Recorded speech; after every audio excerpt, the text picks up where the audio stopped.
안녕하세요, 구독자 여러분. 세상에 참 별의별 인간들이 많다는 것을 알고는 있었지만, 사람 학벌을 가지고 무시하고 손가락질하는 사람이 제 바로 옆에 있을 거라곤 상상치 못했습니다. 학벌이 중요한 시대는 이미 지나가고, 이제는 개인의 역량이 가장 중요한 시대 아니겠습니까? 공부를 조금 못하고 운동을 조금 못하면 어떻습니까? 분명히 모든 인간은 쓰임새가 있는 법이고, 공부가 안 되면 다른 부분에서 자기 계발을 하면 되는 거 아니겠습니까? 저야말로 그런 사람의 표본이나 다름없습니다.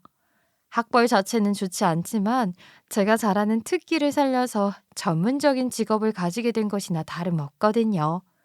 하지만 개인의 노력은 몰라주면서 오직 본인이 가지고 있는 그 대단한 학벌로 사람을 무시하고 드니까 너무나도 화가 나더라고요. 공부를 잘했다고 해서 모든 일을 완벽하게 처리할 수 있는 게 아니라는 것을 똑똑히 보여주는 사건을 이야기해 드리려고 합니다.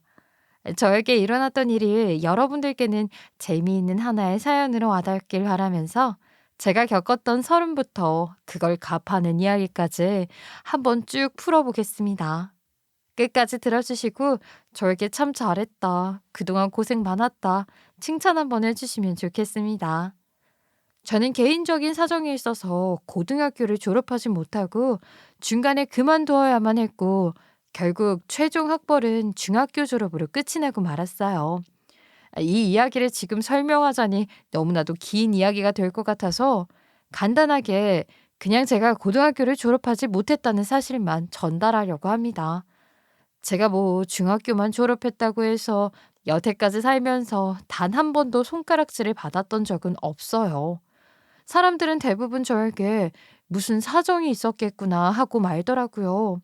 생각보다 오지랖 넓게 제 인생에 크게 참견을 하지 않았기 때문에 저는 그 부분을 부끄러이 여기면서 지내지 않았고, 그저 다들 제 사정을 이해해 주겠지 하고 말았거든요. 물론 제 뒤에서는 제 욕을 하는 사람들이 있었을지 모르겠지만, 제 앞에서는 대놓고 욕을 한 사람은 없었어요. 그런데 그런 사람이 떡하니 제 눈앞에 나타나게 되었으니, 그 사람이 바로 박사학위를 가지고 있는 저희 형님이었어요. 남편은 둘째 아들이었는데 저랑 결혼하기 전부터 아주버님이 결혼을 하셨어서 형님이 집안에 존재하고 있었어요. 아주버님 같은 경우는 대기업 연구실 직원이라 돈을 억대로 받는 사람이었고, 당시 결혼한 지 3년 차여서 슬아에 아주 귀여운 딸도 하나 있으셨습니다. 남들이 보기에는 무척이나 화목한 가정이었고, 제가 인사를 드리러 갔을 때도 시댁 분위기가 참으로 화기애애했기 때문에 이런 가족들과 함께 살면 행복하겠다 싶었어요. 물론 겉으로 보기에는 아무 문제가 없었기 때문에 저도 결혼하고 나서는 이 가족 구성원의 일원이 되어서 완벽한 가정을 이룰 수 있을 거라 생각했어요. 아주버님은 또 조용조용한 성격을 가지고 계셔서 필요한 말 외에는 다른 말은 별로 하지 않으셨어요. 딱 가족들에게 할 말만 하시는 분이었달까요? 하지만 형님은 아주버님과는 완전히 반대로 말이 무척이나 많으신 분이었는데, 자기 자랑을 하는 걸 무척이나 좋아하시는 분이기도 했습니다. 제가 느낀 바로는 약간 푼수 같다고나 할까요? 다른 사람들이 궁금해하지 않아도 줄줄이 자기 자랑을 늘어놓는 모습이 어떻게 보면 참 꼴사납기도 했죠. 하지만 시댁에서는 박사학위를 가지고 있는 형님을 무척이나 예뻐하셨고, 그런 형님의 자랑도 아주 기분 좋게 들어주셨어요. 형님은 박사학위 받은 것을 그 어떤 것보다 자랑으로 여겼고요. 아주버님과 같은 연구실에서 일을 하고 계시다가 출산 이후에 일을 그만두게 되셨어요. 두 분도 사내 연애를 했다고 들었는데, 결혼을 하고 나서도 사이가 돈독해 보여서 실상을 알기 전까지는 무척이나 부러워했었습니다. 사실 저는 성격 자체가 순한 편이라 남들과 척을 지는 일이 잘 없었고, 항상 둥글게 살아야 한다는 생각을 가지고 있었기 때문에 남들에게 친절하게 대하려고 노력했었어요.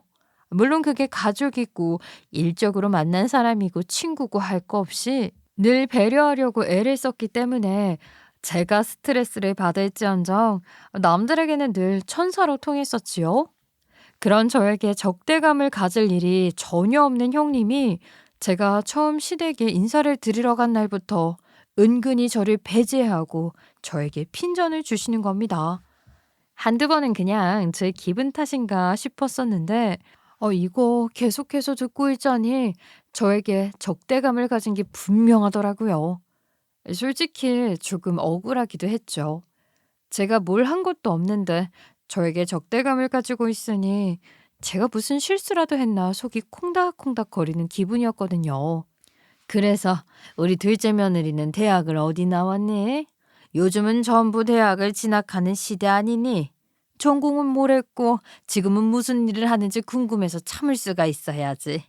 내가 우리 둘째 아들한테 물어봤는데 아이고 며느리한테 직접 들으라면서 입을 꾹 다물지 뭐야. 아마 제 이야기를 먼저 하기가 조금 그랬었나 봐요. 저에게 피치 못할 사정이 있어서 고등학교 졸업을 하지 못하고 중퇴를 하게 되었거든요. 아마도 그이가 함부로 해서는 안 될 이야기라고 생각했는지 제 입으로 말하는 게 낫다고 여겼나 봐요. 솔직하게 시어머니한테 이야기를 했는데 대놓고 시어머니 얼굴이 굳어지는 것 같은 게 느껴졌어요. 저는 순간 너무 솔직하게 이야기했나 하는 걱정이 들었죠. 그도 그럴 것이 시어머니의 두 아들들은 모두 명문대를 졸업해서 하나는 대기업 연구실에서 일을 하고 하나는 큰 게임 회사에서 게임 개발자로 일을 하고 있었으니까요. 뭐 둘 다 월급은 남부러울 거 없이 빵빵하게 받으면서 일을 하고 있었는데 박사학위까지 있는 맏며느리랑 너무나도 비교되는 둘째 며느리가 들어온 거죠.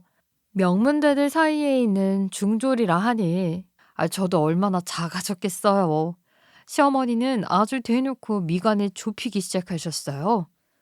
아, 그러니까 대학을 나오지 못한 것은 둘째치고 고등학교도 졸업하지 못했다는 거야? 그럼 최종 학벌이 중학교 졸업이라는 말이냐? 네, 제가 사정이 조금 생기는 바람에 어쩔 수 없이 고등학교를 다니다가 그만두게 되었어요. 변명하려는 건 아니지만 제가 공부를 못해서 그만둔 것은 아니고요. 기어 들어가는 목소리로 구차하게 말을 하는 것도 서러워 죽겠는데 시어머니의 표정은 점점 더 굳어지게 되었죠. 아들들이 너무나도 잘났고 맏며느리까지 직업 빵빵하고 학벌 빵빵한데 제가 그 사이에 끼게 되었으니까 뭐 마음에 안 드셨겠죠. 제가 생각해도 그 사이에 저 같은 애가 가족이 되겠다고 자리 하나 차지한다 생각하면 싫을 것 같기도 했고요. 그러니 저는 점점 더 자신이 없어졌고 괜히 눈치가 보여서 주눅이 들었는데 옆에서 남편이 제 손을 꾹 잡아주면서 기죽지 말라고 눈빛으로 응원을 해주더라고요. 여기서 남편이 나섰다가는 오히려 제 점수가 더 마이너스가 될 수 있다는 생각에 저는 스스로 견뎌내기로 결심을 했어요. 그런데 여기서 짜증이 났던 점은 형님이 엄청나게 가장되게 놀라는 행동을 하면서 저에게 누가 봐도 조롱하는 말투로 말을 했기 때문이었어요. 가만히나 있으면 중간이라도 가지 굳이 말을 얹어서 저랑 적대적인 관계가 되려고 구멍을 파는 형님이 도통 이해가 가지 않았죠. 보통은 그렇게 시댁에 인사를 드리러 오면 우리 가족이 되어줘서 기쁘다, 고맙다. 이렇게 훈훈한 분위기로 말이 마무리되는 거 아닌가요? 제가 드라마를 너무 봐서 그런 걸지도 모르겠지만 형님은 저와 잘 지낼 생각이 전혀 없는 사람처럼 말을 했어요. 어머, 고등학교를 중간에 그만뒀다고? 요즘은 고등학교 의무교육 아닌가? 어떻게 중간에 그만둘 수가 있지? 중퇴가 가능해? 혹시 뭐 사고라도 친 거 아니야? 무슨 사정인지 말도 제대로 못하고 거기다가 뭐 공부를 못했다는 것도 아니라는 거 보면 그냥 사고 쳐서 그만둔 거밖에 없지 않아? 제가 자세하게는 말을 드리기가 아직은 어려워서요. 그냥 사정이 있었어요. 고등학교를 그만두고 싶어서 그만두었던 것은 아니었고요. 어쩔 수 없었거든요. 사고 친 거 맞네. 같은 반 친구를 괴롭히기라도 한 거야? 아니면 뭐 소위 말하는 일진 같은 거였나? 어머나 무서워라. 순진하게 생긴 애들이 원래 더 무서운 법이거든. 형수님, 무슨 말을 그렇게 하세요? 이 사람 지나가는 개미 한 마리도 못 죽이는 사람입니다. 절대 그런 거 아니에요. 그래요? 그럼 뭐가 더 있을까? 집에 엄청나게 가난했나? 그래서 하루라도 빨리 돈을 벌어야 해서 고등학교 그만두고 취직이라도 한 거예요? 직장 생활 오래 해봐야 고등학교도 졸업 못한 사람은 승진하기도 어렵고 월급도 적을 텐데 그거 벌어서 어떻게 먹고 살았을까? 그 말에 시어머니의 얼굴도 싸늘하게 굳어버리고 남편의 얼굴도 덩달아 굳어졌죠. 아이, 누가 봐도 저에게 시비를 거는 꼴이었지만 시어머니의 속은 남편의 속과 다른 것 같았어요. 남편은 형님의 경우 없는 말에 열이 받아서 굳은 것이었지만 시어머니는 정말로 제가 뭐 일진이었을까? 아니면 집이 가난해서 돈을 벌어야 했을까? 그런 생각을 하고 있는 것 같았거든요. 순식간에 분위기는 싸늘해지고 정적만이 흐르게 되었는데 그 정적을 깨부신 건 남편이었어요. 형수님, 가만히 있으니까 아주 막말을 퍼부으시네요. 처음 본 사람에게 어떻게 그런 모욕적인 언사를 행할 수 있어요. 교양 있는 사람들은 그런 짓 안 합니다. 그리고 이 사람 몸이 아파서 어쩔 수 없이 학업을 중단할 수밖에 없었던 거예요. 그 말에 형님이 더욱 과장되게 놀라는 척을 하면서 저를 위아래로 훑어보면서 이야기를 하더라고요. 어머, 몸이 아파서 학교를 그만둘 정도였다고? 아니, 생긴 것만 보면 무척이나 건강하게 생겼는데. 아, 그래서 어디가 아팠는데? 아이, 그럼 지금 하자 있는 사람이 우리 집안에 들어온다는 거야? 건강에도 모자랄 판에 하자 있는 사람을 데리고 오면 어떡해요, 서방님? 아니, 어디가 어떻게 아팠던 건데? 뭐 심각한 병이라도 걸려서 입원을 오래 해야 하는 거라 그만둔 거니? 나는 다른 것보다 그 아팠다는 게 마음에 좀 걸리는구나. 제가 너무 당황스러워서 아무 말도 못하고 있자 심각해진 분위기에 점점 더 압박감을 주듯이 온 가족이 저를 싹 바라보는데 숨이 턱 막히더라고요. 그러니까 남편이 갑자기 벌떡 일어나서는 제 손을 잡으면서 저를 일으켜 세우더라고요. 뭐 하는 짓인가 싶어서 저도 멀뚱멀뚱하게 남편을 바라보는데 남편이 씩씩거리면서 저에게 일어나라고 하더라고요. 여기서 더 이상 이렇게 모욕적인 언사를 듣고 있을 필요가 없는 것 같네요. 저희는 결혼하기로 마음먹었고요. 이 사람 지금은 아무 문제도 없습니다.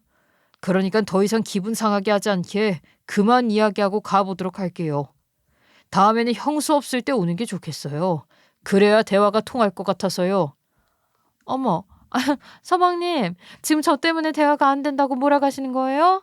그냥 동서될 사람이 자꾸 말을 속 시원하게 하지 않으니까 답답해서 그런 거죠. 어디가 아픈 건지 학교를 그만둘 만큼 그랬던 건지 아이 궁금해했던 게 잘못인가요? 서방님이 이런 식으로 나오면 아이 동서될 사람한테 더 안 좋은 인식을 가지게 된다고요. 형수님이 어떻게 생각하든 말든 저희한테는 아무런 상관이 없거든요. 자꾸만 조롱하듯이 이야기를 하시니까 저도 열이 받아서 더는 못 듣겠네요. 아무튼 다음에는 형수 없을 때 찾아오도록 하겠습니다. 어머니도 시간 다시 한번 내주시면 다 이야기해드릴게요. 일어나, 가자. 형님의 얼굴을 째려보더니만 저에게 가자고 말을 하는데 저도 그 자리에서 더 기분 상하는 것보다 다음에 만나 뵙는 게 낫겠다 싶더라고요. 그래서 인사만 꾸벅드리고 남편의 손을 잡고 나오는데 남편이 저에게 미안하다고 사과를 하는데 마음이 좀 그랬어요. 이런 분위기를 생각하고 우리 집에 인사드리러 가자고 말을 한 건 아니었는데 내가 좀 미안한 마음이 드네. 우리 형수가 그렇게 말할 줄은 몰랐어. 형수가 워낙 살갑게 우리 집에 잘하던 사람이라 당연히 당신한테도 잘할 거라고 생각했는데 내 착각이었나 봐. 근데 그 분위기에서는 누구라도 얼굴이 굳어질 수밖에 없었어. 내가 상황 설명을 좀 더 빨리 했어야 했는데 긴장하는 바람에 말문이 막히더라. 형수가 왜 그런 소리를 했는지는 모르겠지만 다음에 형수 없을 때 가자. 다시 한번 제대로 인사드리는 게 좋겠어. 저는 고개를 끄덕였지만 사실 다음번에 만남이 긴장되고 무섭기는 마찬가지였어요. 다시 만난다고 해서 제가 고등학교를 그만둔 게 없었던 일이 되는 건 아니니까요. 제 몸이 아파서 어쩔 수 없이 선택을 하게 된 것이지만 여태까지는 저의 약점이라 생각하지 않았던 부분이 약점이 되니까 슬프더라고요. 지금 생각을 해보면 그게 형님과의 첫 만남이었는데 처음부터 저에게 적대적으로 굴었으니 계속해서 삐그덕거릴 수밖에 없게 되었죠. 그 다음번엔 남편이 저에게 다시 한번 인사를 드리러 가자고 했고 그땐 아주버님네 부부가 계시지 않았어요. 오히려 얄미운 시누이처럼 구는 형님이 없으니까 시어머니도 제 이야기를 한번 들어봐 주시겠다고 했고 시부모님과 참 많은 대화를 나눌 수 있게 되었습니다. 제가 고등학교를 중퇴하게 된 일부터 시작을 해서 저희 부모님의 이야기까지 전부 다 전해드렸어요. 사실 저는 어머니께서 돌아가시고 아버지랑 쭉 둘이서 살아왔거든요. 그 이야기를 했을 때 시어머니는 다시 한번 깜짝 놀라셨죠. 친정 부모님 중 한 분이 안 계시다는 말에 저를 점점 더 탐탁치 않아 하는 눈빛을 보내시는데 정말로 입을 어떻게 열어야 할지 막막했어요. 저는 진중하게 제 모든 이야기를 꺼내 놓아야만 시부모님이 그나마 저를 받아들일 수 있을 거라 생각해서 제가 살아온 이야기까지 전부 말씀을 드렸습니다. 진심은 언제든지 통하게 되어 있는 거라는 생각을 했기 때문이었어요. 그리고 그렇게 궁금해하셨던 제 직업에 대해서도 자세히 말씀을 드렸습니다. 제가 남편과 게임 회사에서 만나게 되긴 했는데 제가 게임 회사 직원은 아니었고요. 사실 제가 목소리 하나는 정말 꾀꼬리 같다는 말을 많이 들었었거든요. 고등학교를 중퇴한 이후에 검정고시를 보게 되었어요. 검정고시를 보고 고등학교를 졸업했다는 인정을 받긴 했지만 대학을 갈 만큼의 엄두는 나지 않더라고요. 검정고시를 준비하는 것도 몸이 조금 좋지 않아서 오랜 시간 동안 준비를 해야 했거든요. 그런데 하루 종일 공부를 해도 모자란다는 수능을 어떻게 보겠어요? 저는 검정고시를 보고 나서 스피치 학원에 다니면서 발음과 발성 연습을 했고 노력을 한 바 결과적으로는 성으로 일을 할 수 있게 되었어요. 물론 공채에 떡하니 붙었던 것은 아니었기 때문에 공중파 방송이라든지 굵직한 일에는 나오지 않았지만 그래도 저 하나 벌어먹고 사는 데엔 문제가 없을 만큼은 벌었어요. 책을 녹음하는 일들은 보수가 적고 일은 꽤 빡빡하게 돌아가는 편에 속하는데 저는 그런 굳은 일도 마다하지 않고 전부 다 받아서 했거든요. 그러다 보니까 감사하게도 저를 찾아주는 회사가 많아졌고 일거리가 많아져서 돈을 쏠쏠하게 벌었죠. 먹고 사는 데엔 아무런 문제도 없었습니다. 저는 학벌 자체는 가방끈이 짧았지만 직업 면에서는 나쁘지 않게 커리어를 가지고 있다고 생각을 해서 자신감은 있었어요. 제가 많이 부족해 보일 거라는 걸 잘 알고 있지만 제 나름대로 제가 할 수 있는 일은 전부 다 해내고 있습니다. 프리랜서이긴 하지만 나쁘지 않게 벌고 있고요. 일단 일적에서 자유롭기에 남편과 함께 좋은 가정을 꾸려서 사는 것에는 문제가 없을 거라 생각합니다. 그렇구나. 살아온 이야기를 들어보니 얼마나 고생을 했는지 잘 견뎌왔는지 그 굳건한 심지가 잘 보이는 것 같구나. 앞으로는 서로 배려하며 잘 살아보자. 시아버지는 저에게 고생했다고 이야기를 해주며 토닥거려 주셨지만 시어머니는 제 이야기를 들은 이후에도 표정은 전혀 풀지 않으셨어요. 아무래도 제 직업도 고정급여가 있는 것이 아니라 일에 따라 많이 벌 때도 있고 적게 벌 때도 있다 보니 은근히 싫어하시는 것 같은 내색을 비치셨죠. 하지만 우리 남편은 저와 결혼하지 않으면 평생 비혼으로 살겠다며 시댁에 가서 들어 누웠고 시부까지도 시어머니에게 결혼을 반대하지 말라 하셨대요. 시어머니는 결국 남편의 고집을 꺾지 못하고 결혼을 울며 겨자 먹기로 허락하실 수밖에 없었고 저는 마음이 싱숭생숭했습니다.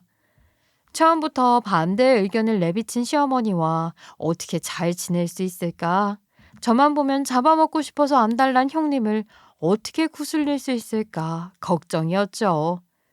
예, 결혼을 했으면 앞으로는 시댁 쪽으로 고개를 숙이고 살아야 하는 법이야. 앞으로는 싫어도 싫은 티 내지 말고 힘들어도 힘든 티 내지 말아라. 내가 너 예뻐서 결혼 허락한 거 아니라는 거 잘 알지?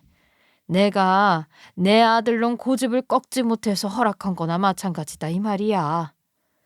시어머니는 결혼을 하고 나서 시집살이를 시키려고 아주 작정을 한 사람처럼 시동을 걸었는데 저는 군소리 없이 모든 걸 감내하기로 마음을 먹었어요. 제가 부족했던 것도 사실이고 시어머니가 저를 마음에 들어하지 않는다는 것은 잘 알고 있었으니까 제가 남편을 위해서라도 견뎌내야 한다고 생각했죠. 그만큼 남편이 저와 제 아버지를 잘 챙기기도 했고요. 제가 시댁에서 무시를 당할 때마다 그 누구보다 더 화를 내줬기 때문이었어요.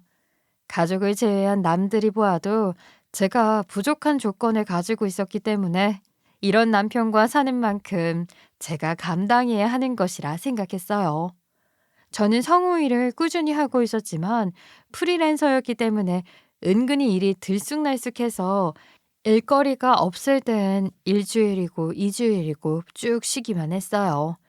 시부모님 입장에서는 억대 연봉에 가까운 개발자인 아들에 비해서 너무나도 초라한 수준의 며느리였기 때문에 사실 저는 어느 정도 예상을 하기도 했어요. 시어머니가 저에게 아주 기가 막힌 시집살이를 시킬 거라고 말이죠. 결혼을 반대했는데 당연한 수순 아니겠어요?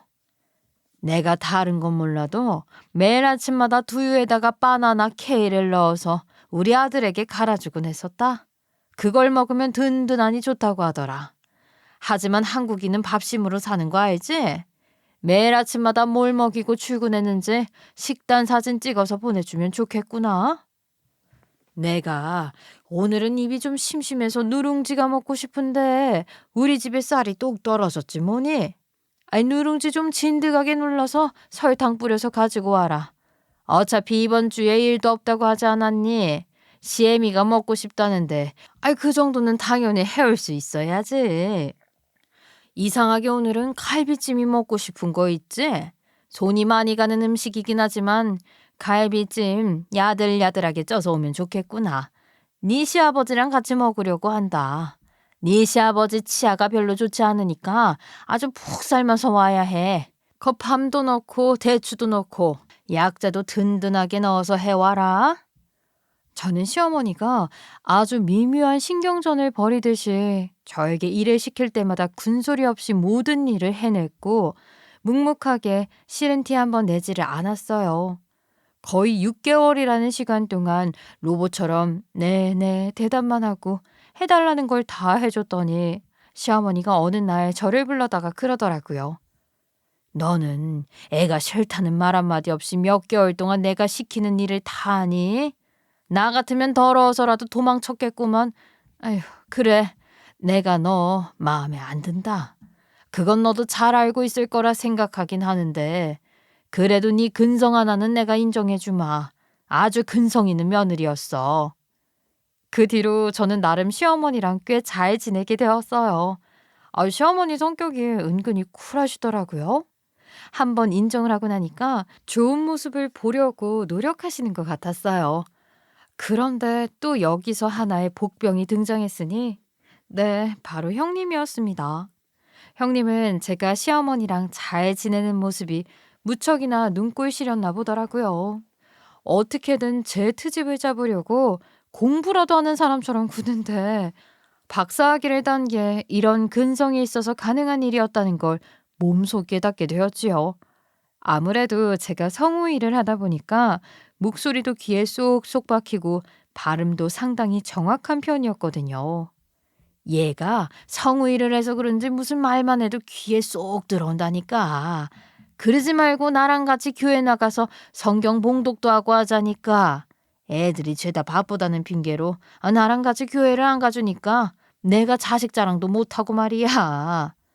아유, 어머님, 권사님들, 집사님들 앞에서 중졸인 며느리 자랑해서 뭐 하시게요? 그래도 발음이라도 정확해서 성우일해서 벌어먹고 사는 게 어딘가 싶기도 하고 중학교 졸업이면 어디 먼 듯한 회사 취직도 못할 텐데 그래도 책은 좀 열심히 읽고 그랬나 봐? 네, 제가 어릴 때부터 책 읽는 건 좋아했었거든요. 그리고 중졸이면 교회 나가면 안 되는 건가요? 예수님도 직업에 귀천은 없다고 생각하실 텐데요. 그분은 그렇게 생각할지 몰라도 우리 어머님 입장에서는 다르지. 두 아들 명문대 출신의 맏며느리가 박사학위를 들고 있는데 다른 사람들이 둘째 며느리에 대한 기대감이 조금 있겠어? 어마어마하게 있을걸. 그런데 중졸인 며느리 딱 데리고 가봐. 우리 어머님 얼굴에 먹칠하는 거랑 다를 바가 없지? 어머님, 제가 교회에 나가는 건 어머님 얼굴에 먹칠하는 거랑 다름없어서 안 되겠네요. 아쉽지만 학벌 좋은 형님이랑 다니셔야겠어요. 아유, 내가 속이 시끄러워서 원. 그러길래 전문대라도 나왔으면 오죽 좋아. 검정고시도 땄으면 전문대라도 가려고 노력을 해보지 그랬니. 그러게나 말이에요. 고등학교 중퇴로 끝날 거면서 책은 뭘 그렇게 열심히 읽었대? 저는 솔직히 엄청 무식할 줄 알았는데 동서 보니까 그건 또 아닌가 봐요. 어머, 동서? 이거 칭찬이야, 칭찬. 우리 동서 생각보다 똑똑하다고 내가 칭찬해 주는 거야. 그 말을 칭찬으로 받아들일 사람이 몇이나 있겠어요? 저는 그냥 형님이 하는 말을 무시하기로 했죠. 시어머니의 부탁이 있기도 했고요. 워낙 학벌로 자랑을 하는 걸 좋아하는 사람이니까 저만큼 좋은 재물이 어디 있겠어요? 시시때때 저랑 비교를 하면서 본인의 학벌을 올려치기 하는데 나중에는 그냥 지겹더라고요. 처음에는 상처로 다가오긴 했지만 시간이 지날수록 저도 면역력이라는 게 생겼는지 오죽 내세울 게 저거밖에 없는 건가 싶었던 거죠. 전 솔직히 말해서 시어머니가 저에게 시집살이를 시키는 거야. 잘 키운 아들이 못난 며느리랑 결혼한다고 하니 화딱지가 나서 그럴 수 있다고 생각했어요. 그런데 아무 상관도 없는 형님이 저한테 저런 식으로 나오니까 참기 힘들 정도로 화딱지가 났고 초연해지려고 해봤지만 울컥울컥 하더라고요.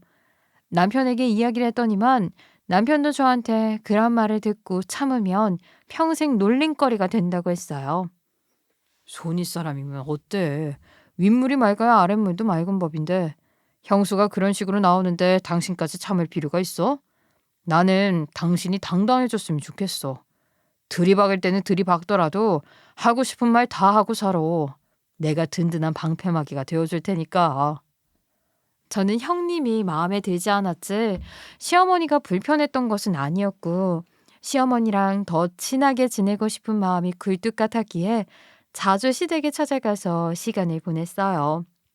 개인 개발자인 남편은 며칠 동안 회사에서 먹고 자고 하는 시간이 길었기 때문에 혼자 있는 게 지겹기도 하고 무섭기도 했었거든요.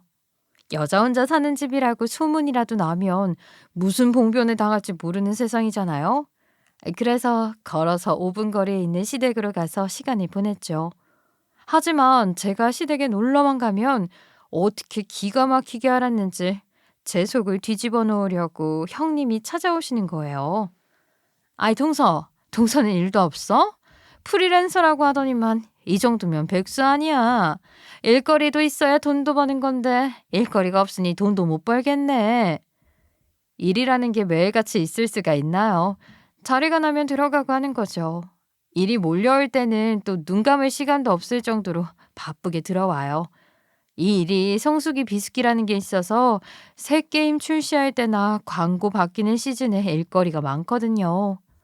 그래? 그러면 1년에 일하는 시간 몇 번 안 되겠네? 그러면 서방님 혼자서 벌어먹여 살리는 거나 다름없네.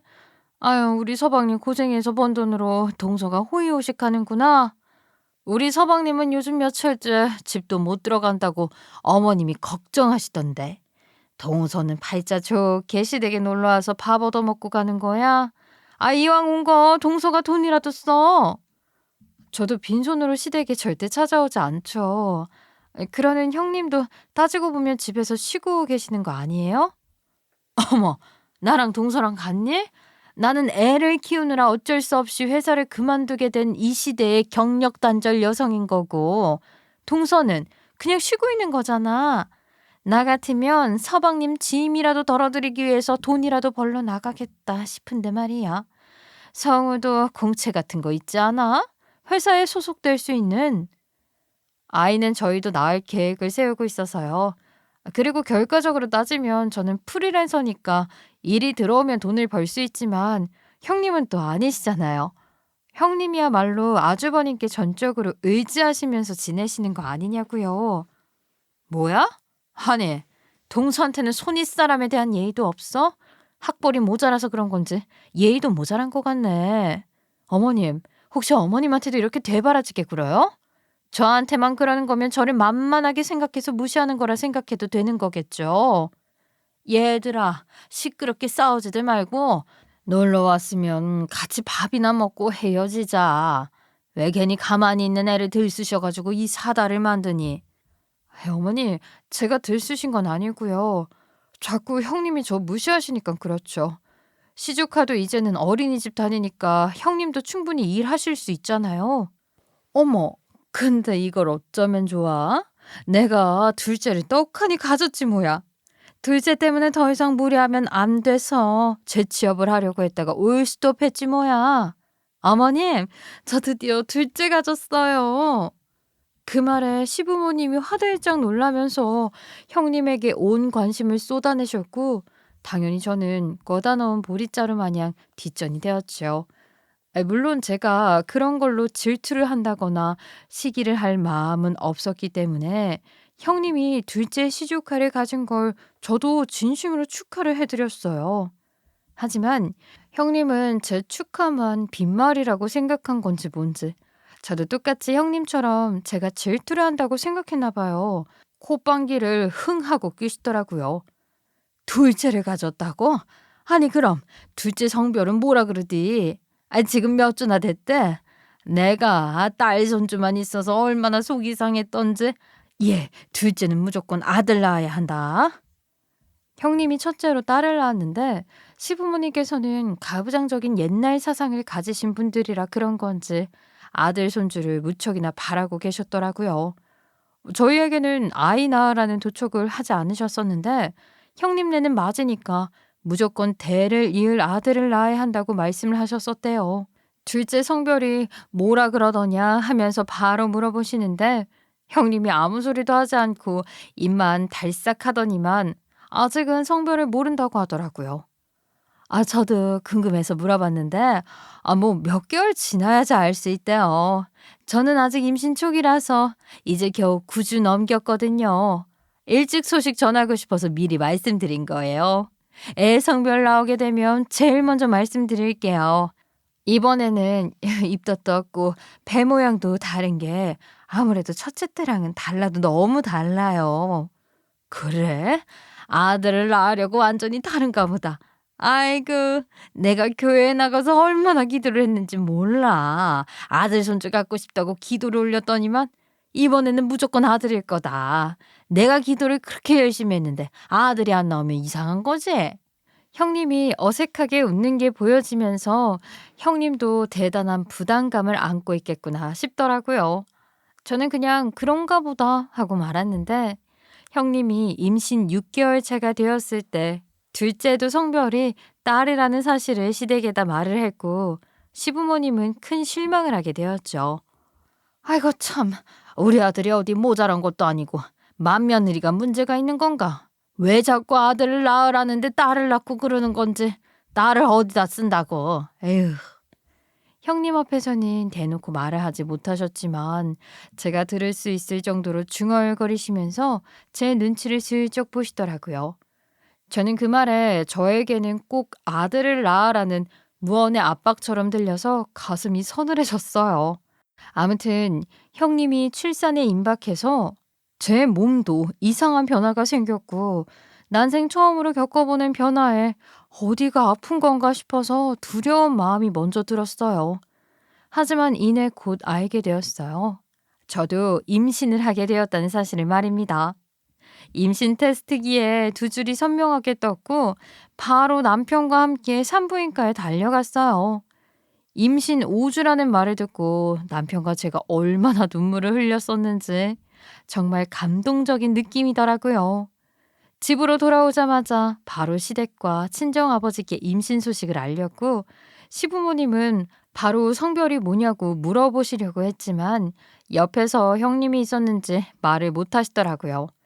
아무래도 딸을 낳은 형님에게 대놓고 뭐라고 말은 하지 못하고 저에게만 살짝 궁시렁거렸었는데 제가 임신을 했다고 어떻게 성별부터 바로 물어보시겠어요.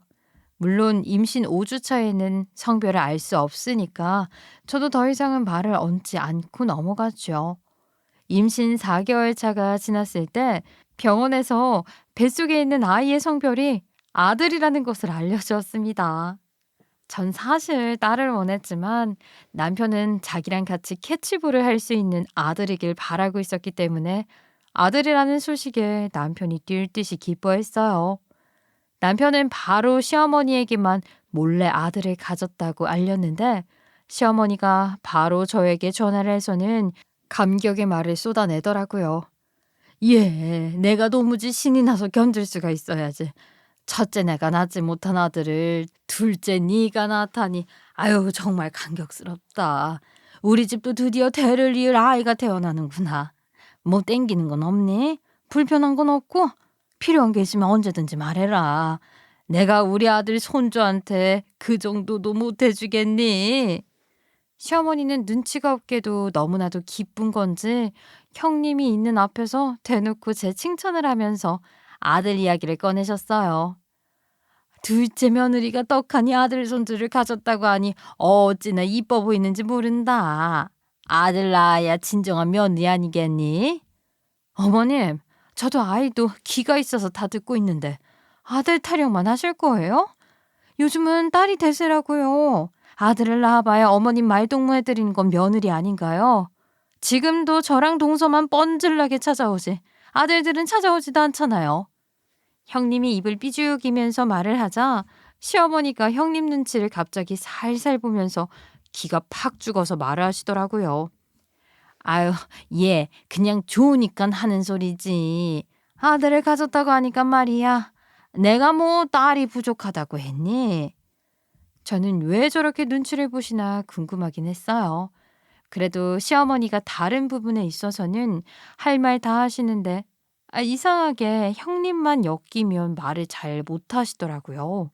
아무튼 시어머니는 저에게 형님에게는 비밀로 해달라고 하시면서 산후조리원도 예약을 해주시고 육아용품들도 사주셨어요. 하지만 세상에 영원한 비밀이라는 게 어디에 존재하겠습니까? 남편이 산후조리원을 시어머니가 예약해줬다고 아주버님께 이야기를 하고 만 것이었지요. 아주버님은 또 아무 생각 없이 그냥 형님에게 지나가듯이 이야기를 했는데 형님이 저에게 전화를 해서는 노발대발하는 겁니다. 어머님이 산후조리원을 예약해 주셨다고? 아니, 나한테는 입 싹 씻어놓고 너무하네. 내가 이거는 서운해서 도무지 그냥 넘어갈 수가 없어. 형님은 그날 바로 시댁에 찾아가서 눈물을 찔끔 흘리면서 시어머니에게 어떻게 아들, 딸을 이렇게 차별하냐고 서운하다고 말을 했대요. 시어머니는 저에게 비밀로 해달라고 신신당부를 했는데 형님이 이렇게 알아버렸으니까 쩔쩔매면서 형님을 달래느라 진땀을 뺐다고 하더라고요. 그게 내심 화가 났는지 시어머니는 저에게 화를 냈어요. 예, 내가 그렇게 비밀로 해달라고 신신당부를 했는데 그걸 글쎄 첫째한테 가서 자랑이라고 말을 하면 어떡하니? 내가 너 때문에 아주 곤란해 죽을 뻔했다. 입도 방정이지? 그런 소리는 왜 해서 사람을 곤란하게 만들어? 앞으로 눈치가 보여서 너한테 내가 뭘 해줄 수 있겠니? 그 니복 네가 발로 찬 거다. 아유, 어머님, 저 정말 억울해요. 저는 아무 말도 형님께 하지 않았어요. 어머님께서 비밀로 해달라고 하셔서 입 무겁게 있었단 말이에요. 그럼 첫째가 어떻게 알았겠어? 네가 말도 안 했는데 제가 뭐 독심술이라도 썼다는 거야? 못 배워서 생각이 없는 거니 뭐니? 내가 정말 어찌나 진땀을 뺐는지? 아니 갑자기 또 학벌을 운운하시면서 저에게 뭐라고 하시니까 임신 중에 호르몬 변화도 있고 저는 서운해서 엉엉 울었어요. 눈이 아주 퉁퉁 부어서 집에 오니까 남편이 무슨 일이 있는 거냐고 빨리 말을 하라고 아주 닥달을 하더라고요. 그래서 저는 서운한 마음에 시어머니와 있었던 일을 전부 일러 바쳤죠. 남편은 씩씩거리면서 시어머니에게 전화를 걸었어요. 엄마, 왜 학벌 가지고 사람에게 상처를 주고 그래? 아니, 내가 말했어. 내가 형한테 실수로 엄마가 산후조리원 예약해줬다고 말했다고. 너무 기뻐서 말이야. 형도 그냥 아무 생각 없이 형수한테 말한 것 같은데 둘 사이 문제를 왜 우리 마누라한테 덮어 씌우고 그래? 어찌됐든 계기에 들어간 게 잘못 아니겠니? 그 정도 생각은 하고 살아야지. 못 배운 티를 내길래 솔직하게 말한 거 가지고 왜 그래 왜? 끝까지 학벌 타령하고 있네 진짜.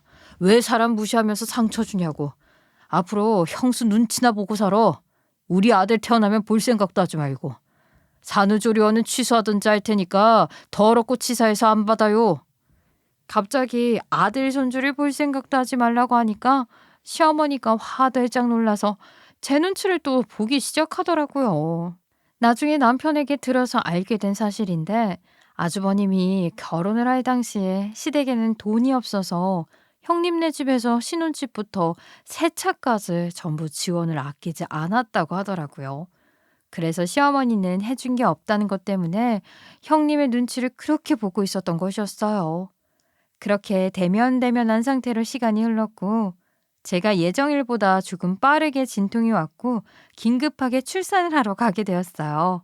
남편은 가족들에게 연락을 돌렸고 전부 다 놀라서 제가 입원을 한 병원으로 찾아오게 되었는데 진통은 오는데 아이가 위에서 내려오지를 않는 겁니다. 결국에는 참다 참다 응급으로 수술을 하게 되었어요. 정말 생고생을 하고 아들을 출산하게 된 거죠. 시부모님은 저에게 고생했다면서 은근히 눈치를 보시며 푹 쉬라고 말을 전해주셨고 다행히 제 속을 뒤집기 바쁜 형님은 오지 않으셨더라고요. 제왕절개 수술이라는 게 정말 밑도 끝도 없이 힘든 거더라고요. 수술 후유증으로 힘들어하고 있는데 진통제를 막 때려붓는 사이에 형님과 시어머니가 병실에 찾아왔어요. 시어머니는 아이를 보러 가겠다면서 신생아실로 내려가시고 형님이랑 어색하게 했는데 형님이 그러시는 겁니다. 태어난 애는 어쩌니 불쌍해서 우리 애들은 부모가 둘 다 명문대를 졸업했는데 아유 동서네 애는 반만 명문대 유전자네. 동서 유전자 몰빵당한 건 아니야? 그러면 완전 꼴통 유전자잖아. 몸 아파서 졸업 못했다는 게 말이 되니? 너 그냥 지능 수준이 딸려서 학교 못 다닌 거지. 제가 화가 나서 아픈 배를 참고 말을 하려고 하는 순간 시어머니와 같이 의사가 회진을 보러 왔는데 거기에 나이가 지긋한 사람이 따라와서는 저에게 반가운 척을 했어요. 아이고, 우리 병원에서 출산을 하는 줄 알았더라면 내가 신경을 더 쓰라고 했어야 했는데 그러지 말고 지금이라도 VIP 병동으로 옮깁시다. 아니, 그쪽은 누구신데 갑자기 VIP 병동으로 옮기라고 그러세요? 동서, 아는 사람이야? 제가 이 병원 병원장입니다. 이거 소개가 많이 늦었네요. 너무 반가운 마음에 가족들께 인사할 생각은 못하고 반갑습니다. 형님은 깜짝 놀라서 큰 눈을 뜨고 저를 바라보았어요. 그 순간 병원장님은 저에게 너무나도 고맙다면서 고개를 푹 숙여 인사를 하셨고요. 그걸 보면서 의문이라도 들었는지 형님은 팔짱을 끼고 저와 병원장님을 번갈아 가면서 보며 은근히 비아냥거렸어요. 아니, 가진 것도 개뿔없는 중졸한테 뭐가 그렇게 고마운 게 많아서 납작 엎드리세요. 돈도 없는데 VIP 병동 가서 그 병원비를 어떻게 감당하라고? 예, 너는 남 앞에서 무슨 그런 소리를 하니? 너무 막말하는 거 아니야? 그래도 네 동서인데 아이까지 낳았는데 고생했단 말은 못할 망정. VIP 병동에 간다고 저희가 무슨 병원비를 받겠습니까? 저희 병원 발전에 가장 큰 공을 세우신 분 아니겠습니까? 당연히 저희가 알아서 모셔야지요. 그 말에 형님은 아무 소리도 못하고 입을 떡 벌린 채 저를 바라보더라고요. 사실은 제가 어린 시절부터 킨베크병이라는 희귀질환을 앓고 있었는데 요즘은 컴퓨터를 워낙 많이들 쓰니까 성인이 되어서도 비슷하게 생기는 병들이 많긴 해요. 하지만 저처럼 소아 시절부터 선천성으로 앓는 사람은 별로 없었고요. 이 병은 손목 관절에 퇴행이 와서 손목을 사용하기 어려운 병입니다. 저는 증상이 어릴 때부터 뚜렷하게 심하게 나타나고 있었고 연필조차 오래 줄 수가 없어서 결국에는 학업까지 중단을 하게 된 것이지요. 손목 관절이 아예 쓸 수 없을 정도로 망가지고 있었고, 이대로 냅두고 쭉 사용을 한다면 나중에는 아예 손목에 힘이 들어가지 않을 것이라 했어요. 저는 그래서 무거운 물건을 들 수도 없어서 모든 짐은 남편이 전부 들어주었어요. 선천적이었기 때문에 제 지병은 연구로 사용하기가 너무나도 좋은 케이스였던 거죠. 게다가 요즘 병원들 중에 가장 돈이 드는 과가 정형외과 아니겠어요? 저는 치료를 받으러 다니면서 연구 대상이 되어 주었고, 우리 어머니 또한 희귀 혈청을 가진 사람이었어요. 모녀가 쌍으로 연구 대상자에 오르게 되면서 병원에서는 저희 가족을 극진한 VIP 대접을 해주셨습니다. 저는 이 병원에서 손목 수술을 여러 번 하게 되었고, 증상이 많이 호전이 되었어요. 후천적으로 퀸베크 병이 생긴 사람들은 병원 홍보와 소문을 듣고 수술을 하러 줄을 서게 되었고, 병원은 떼돈을 벌고 학회에서도 인정을 받게 되었죠. 정형외과가 유명해지면서 다른 과 환자들도 줄을 서게 되었고요. 거기다가 저희 어머니의 혈청으로 연구를 하며 희귀병 환자들을 위한 치료제도 개발 중에 있었죠. 하지만 저희 엄마께서는 병마와 싸우다가 돌아가시게 되었고, 그 연구 공로를 인정받아 병원에서도 공로상까지 받게 되었습니다. 아무튼 병원 입장에서는 제가 정말로 귀한 사람이었던 거죠. 그러니까 제 병원 기록을 보고 병원장까지 찾아와서 인사를 하고 VIP 병동까지 내주신 겁니다. 형님은 이 모든 이야기를 듣고 개거품을 물었어요. 시어머니는 대충 제가 손목이 아팠다는 사실을 알고 있었기에 놀라워하긴 했지만 이해는 했어요. 고작 그런 이유로 저렇게 극진한 대접을 받을 수가 있다고? 동서야말로 공짜 수술해서 나아진 거 아니야. 참 어이가 없네. 아휴, 군뱅이도 구르는 재주가 있네. 얼마나 좋아? 공짜로 수술 받아 공짜로 VIP 병동 입원해. 나도 어디 한 군데 아플 걸 그랬다. 시어머니는 참다 이건 아니다 싶었는지 결혼하고 처음으로 제 편을 들어주시면서 형님에게 큰 소리를 치셨어요. 첫째 너는 둘째한테 애 낳느라 고생했다고는 말은 못할 망정 그 질투나 하고 있니? 네가 그러니까 아들을 못 낳는 거야. 어머님, 뭐라고 하셨어요 지금? 아들이 뭔가 그렇게 중요한데요. 어머님이야말로 너무 고리타분한 생각을 가지고 사시는 거 아니에요? 요즘은 성별 따져가면서 며느리 차별하지는 않거든요. 어머님이 자꾸 그러시니까 제가 더 기분이 나쁘네요. 저거. 내가 아들 타령 좀 하겠다는데 왜 네가 난리야? 그래서 내가 아들 낳은 둘째 예쁘다고 산후조리 해준 거 아니야? 어머니, 저희 결혼할 때 친정에서 집 해주고 차 사주고 다 해줬는데 고작 아들 가지고 차별하시는 어머님이 더 못된 거죠. 네가 아주 겁을 상실했구나. 나한테 감히 못됐다는 말을 해? 위아래도 없어 너는? 제 앞에서 대판 싸우시는데 배가 땡겨가지고 말리지도 못하고 저는 그냥 구경이나 했죠 뭐. 저는 일주일 동안 아주 극진한 대접을 받으면서 입원 생활을 잘 마쳤고 조리원까지 무사히 다녀온 뒤에 집으로 복귀를 했어요. 집에 오자마자 5분 거리에 있는 시어머니가 매일같이 집에 찾아와서는 전적으로 아이를 돌보는데 도움을 주고 계시고 있고요. 우리 둘째 며느리 손목 관절도 좋지 않은데 아이를 하루 종일 어떻게 달래고 안고 하겠니?